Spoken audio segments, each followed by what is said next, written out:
Hello and welcome to New Frontiers on CCTV International. I'm Ji Xiangjun in Beijing. And today we're continuing with our major series in which we are illustrating the evolution of Chinese civilization through an investigation of archaeological discoveries, historical sites, and cultural relics.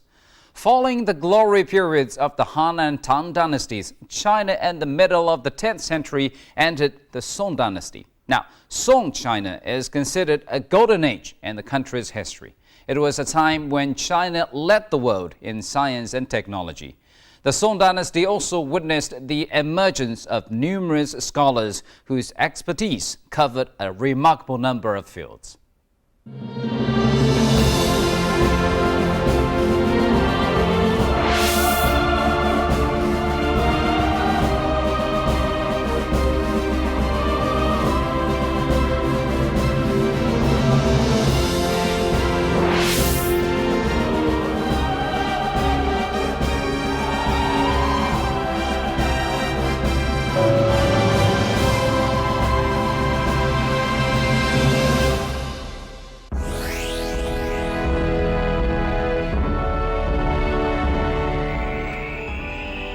After the glories of the Han and Tang dynasties, China entered the Song Dynasty, which lasted from the year 960 to the year 1279. The Song Dynasty is considered a high point in Chinese history, a time when China led the world in science and technology. The Song Dynasty saw the rise of numerous scholars in many fields, and through their efforts, science and technology in China reached a level that makes today's Chinese still feel proud.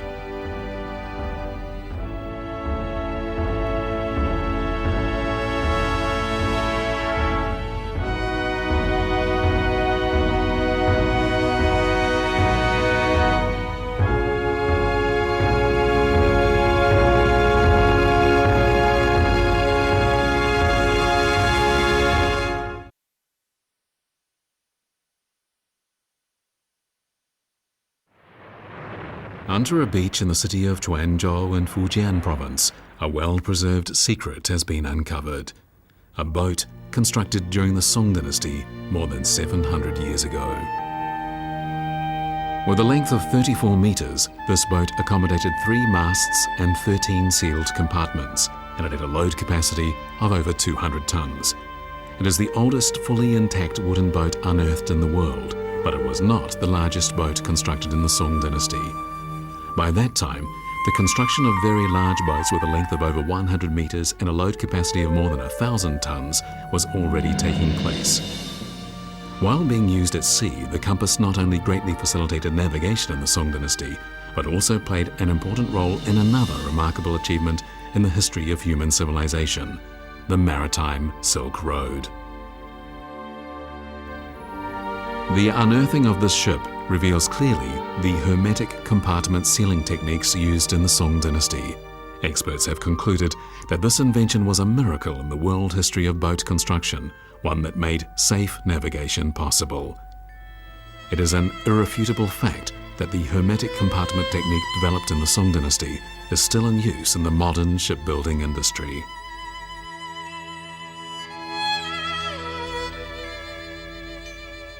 In ancient China, today's city of Quanzhou went by the name Port Zitung, and the prosperous sea trade of the Song Dynasty made Quanzhou world famous. At that time, many foreigners traveled to the city, and some of them came just to visit a bridge called Wan'an Bridge. Wan'an Bridge was the oldest bridge in the world even then, and it was the longest stone bridge over water. The bridge was about 1,200 meters long and 5 meters wide and boasted 47 span openings. Construction began on Wan'an Bridge in the 5th year of the Huang You reign, the year AD 1053, and it took 6 years to complete.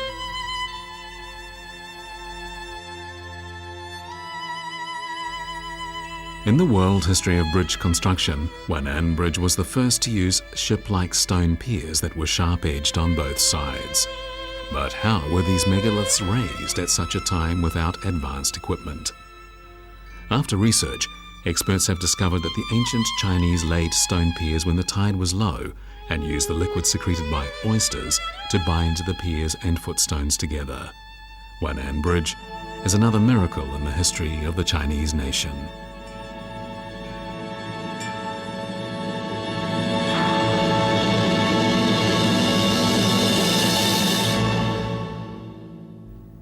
During the Song Dynasty, Quanzhou developed into a seaport known far and wide.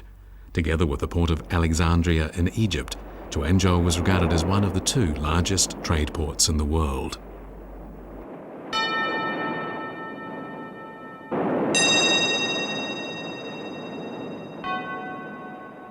宋代的海外贸易一个很重要的港口是福建的泉州港。福建泉州港当时跟海外很多地区都有联系。东边呢是朝鲜半岛、日本列岛，西边一直到印度洋地区，到波斯湾，到阿拉伯半岛，到非洲的最远可以到非洲东北部。这个当时把印度洋地区就叫西洋。后来为什么我们把郑叫做郑湖下西洋呢？这个起源就是从宋代开始，我们就把印度洋地区叫西洋的缘故。当时海外贸易进出口的物资呢，主要是我们国内出口的东西，主要是两样，一样是丝绸，一样是瓷器。 Some scholars assert that porcelain should be regarded as the fifth great invention of ancient China. From the point of view of porcelain experts, the porcelain produced in the Song Dynasty is of the highest quality.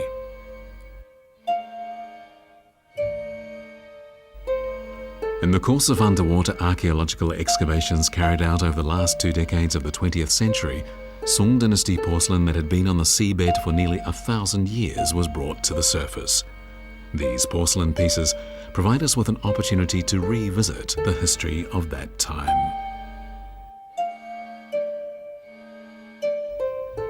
Porcelain produced in the Duan kiln is elegant in form and unsurpassed in its use of bright-coloured glazes, but only a few examples survive. White porcelain produced in the Ding kiln was for the exclusive use of the imperial family of the northern Song dynasty. The Ru kiln that followed also produced porcelain for imperial use, and today less than 100 examples remain. However, among all the ancient porcelain kilns, the most famous was the imperial kiln in the town of Jingdezhen in Jiangxi province.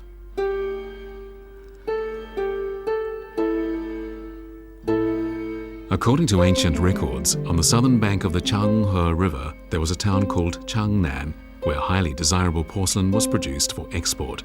Changnan is in fact Jingdezhen, simply renamed to reflect the reign title of Song dynasty Emperor Zhenzong. Porcelain objects produced in Jingdezhen at that time were greatly loved by Zhenzong, and from then on Jingdezhen became famous all over the country, and its original name Changnan was forgotten.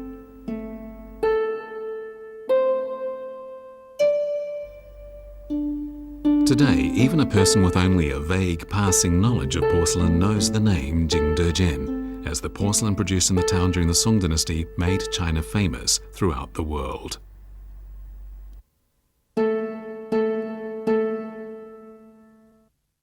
It wasn't just the porcelain produced at Jingdezhen that made China famous worldwide during the Song dynasty. Another major achievement was movable type printing, invented by a man named毕生。沈括的《梦溪笔谈》是我们国家在科技史上一部非常辉煌的名著，它记录了宋代很多在自然科学方面的成就，其中包括对石油的认识，对这个沧海桑田这种地质变化的认识。那其中最重要的就是沈括在这个书里边记录了宋代一个叫毕生的人，他发明活字印刷术的情况。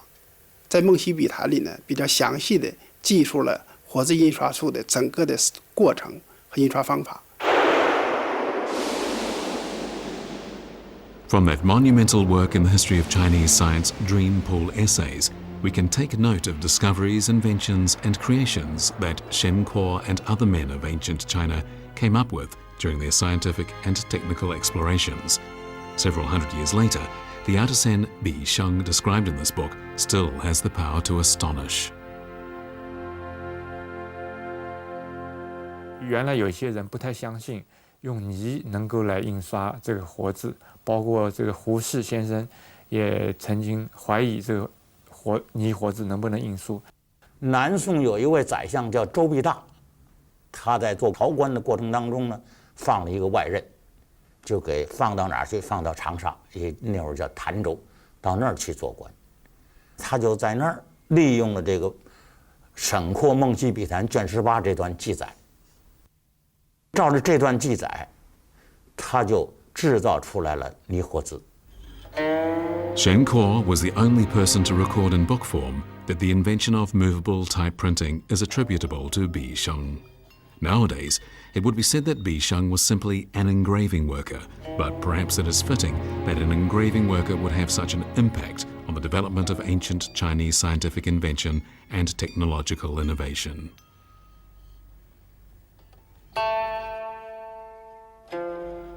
Papermaking, one of the 4 great inventions of ancient China, had been developed earlier in the Western Han Dynasty some 2,000 years ago. However, the paper made at that time was primitive, was loose in texture, and was not particularly ideal for writing. However, during the Yuanqing reign of the Eastern Han Dynasty not long afterwards, Cai Luan greatly improved papermaking techniques.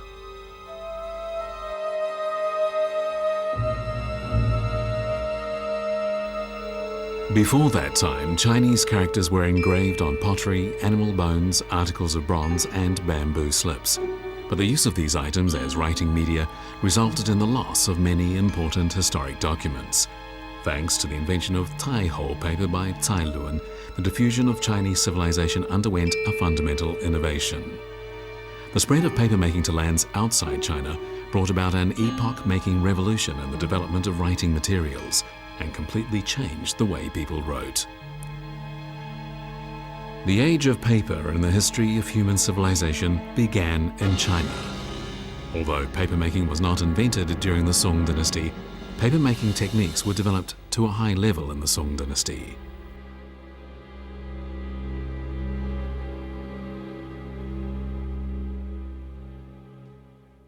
The Song era saw the appearance of bamboo paper, which was smooth, ink-absorbent, and highly suited to writing. After having tested bamboo paper, the famous man of letters Su Dongpo exclaimed that he felt much luckier than his ancestors.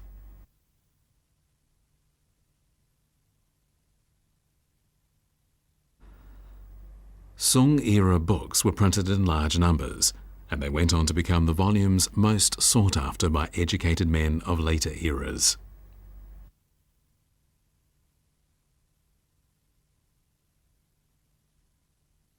像宋朝人的诗信书的用纸有用纸的特点，刻工有刻工的特点，绘字有绘字的特点，它形成它在版面里都看得出来。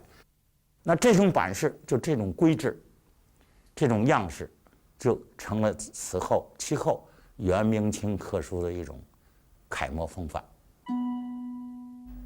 Even today, exquisite Song edition books tell the world of the innovations and achievements of a great nation in a great age. These achievements can be traced back to Hangzhou, the hometown of Shen Kuo, as it was there that Bi Sheng invented movable type printing. At that time, Hangzhou was the greatest printing center in the entire world.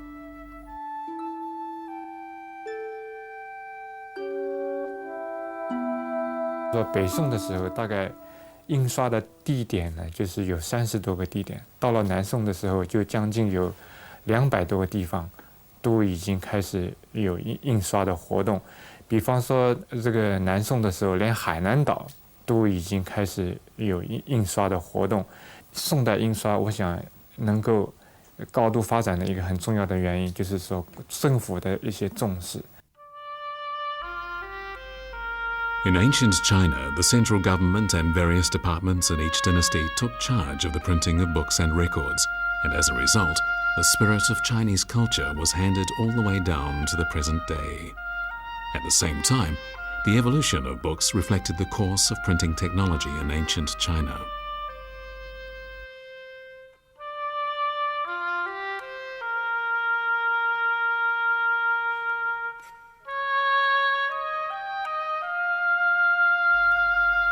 Before printing technology became popular and thrived, books were generally handwritten, and works were handed down through continuous hand copying.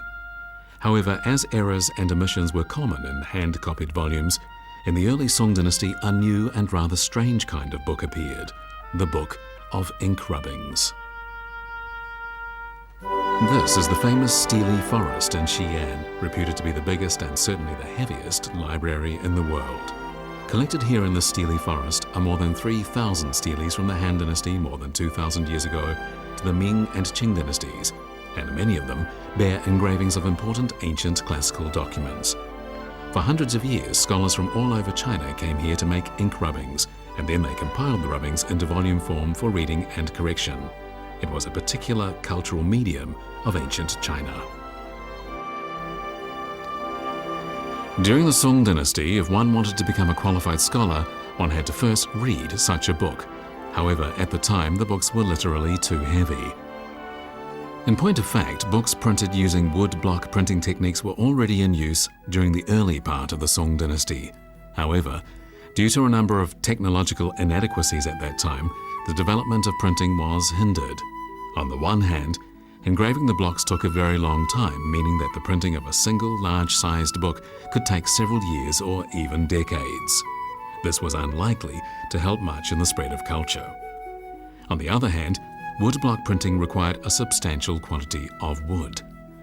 As each carved block could only be used for a specific page of a particular book, a book such as the Buddhist text, the Tripitaka, required more than 130,000 engraved blocks.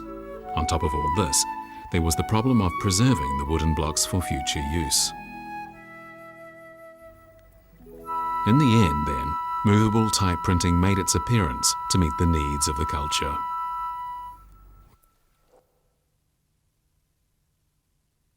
在宋代的时候呢，印刷术开始全面普及，这对宋代的文化发展起了非常重要的作用。一方面呢，就是书籍的形式，由于印刷术的普及，发生了根本性的变化。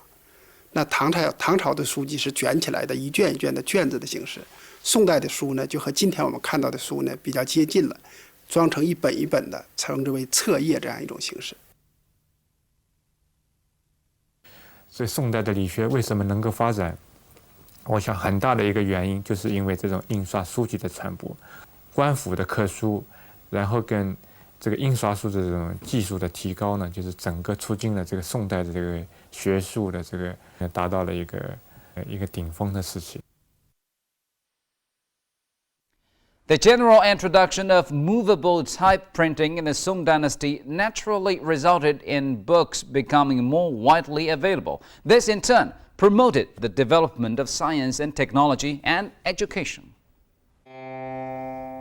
In the year AD 1180, the famous Neo-Confucian Zhu Xi of the southern Song Dynasty restored Stag Cave Academy and personally edited the Rule of Learning, which promoted scholarship, questioning and inquiry, careful consideration, rationality, and resolute action.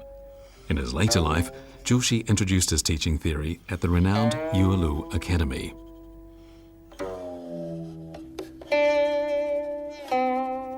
During the Song Dynasty, both public and private schools developed quickly.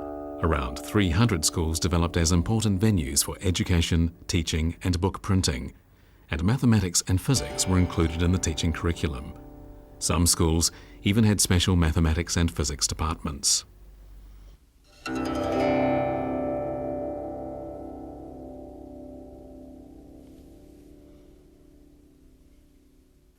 宋朝是中国历史上士大夫阶层的黄金时代，贫寒的士子通过科举也可以晋升比较高的社会阶层，加上中央王朝大力推行各级的官学的兴办，使得这个时期社会重视教育的风气越来越浓。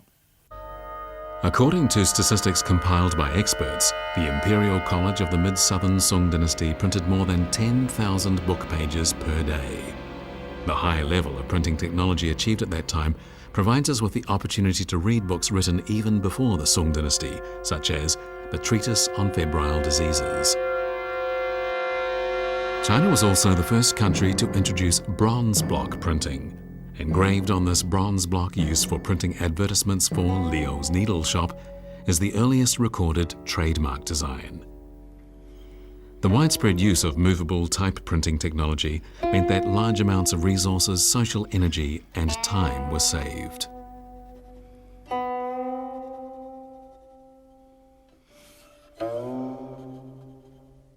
所以这个笔生这个泥活字的发明啊，应该说是在人类的文明的进步上是一个很大的一个推动力，也是一个里程碑。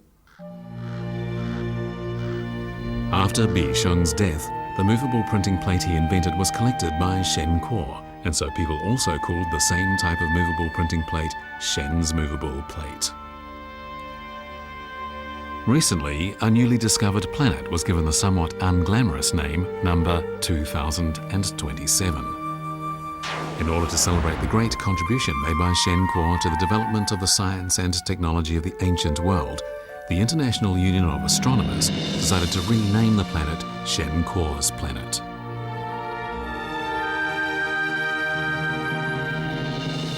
The time of the Song Dynasty was indeed a brilliant era. It was during this time that the four great inventions of ancient China appeared, marking a high point in China's history of science and technology. From that time on, humans had the means to bring about a scientific renaissance, while at the same time, the spiritual creativity of human civilization was also moved forward.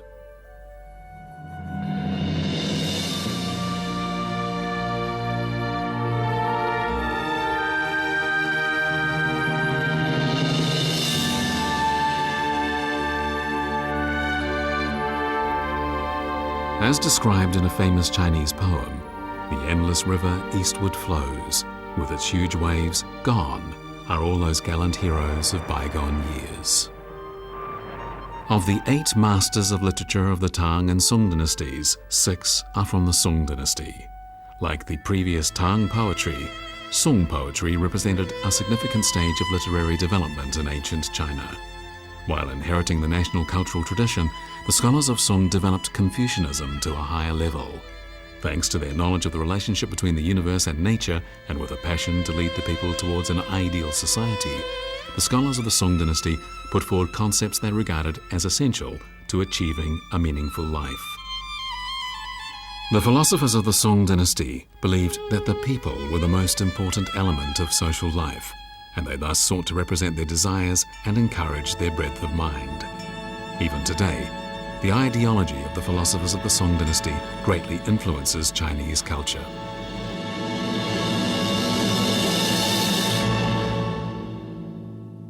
宋代选拔了一批人才，那么国家在对这次所有对国家国计民生都特别重要的这些我们叫学科啊，就是说天文也好，医学也好，或者军事技术也好，或者是这个水利方面等好这些方面，他都会非常的重视，而且会出大量的人力来进行组织。如果没有这样的这个政府的这种参与的话，我觉得这个宋代就是说，它很难在科技方面有这么多的成就的。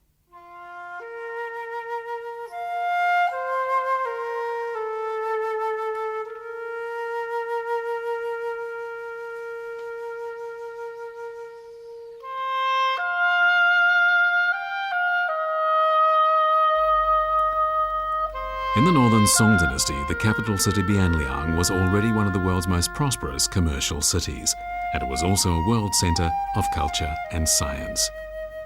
On an evening 800 years ago in the southern Song dynasty of Lin'an, one would have observed a prosperous metropolis with a myriad of twinkling lights.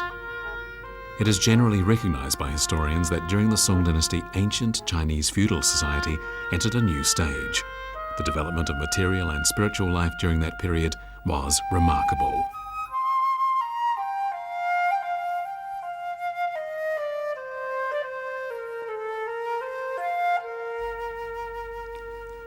The famous painter Zhang Zheduan left for posterity a magnificent work in realistic style entitled Along the River During Qingming Festival.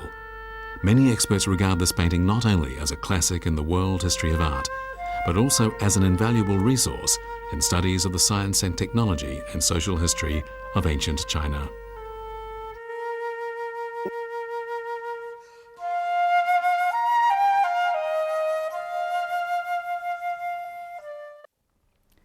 When Chinese people look back on their history, they tend to think of the Tang Dynasty as a cultural golden age.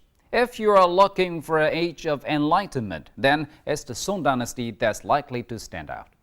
In terms of the development of education and culture, science and technology, to name only a few areas, the Song dynasty achieved heights that were not scaled again in the two succeeding dynasties. That's a period of 400 years. Thank you for staying with us on New Frontiers, and join me again next time when we'll continue with our exploration of Chinese civilization. I'm Qi Xiaojun from CCTV International. Bye for now.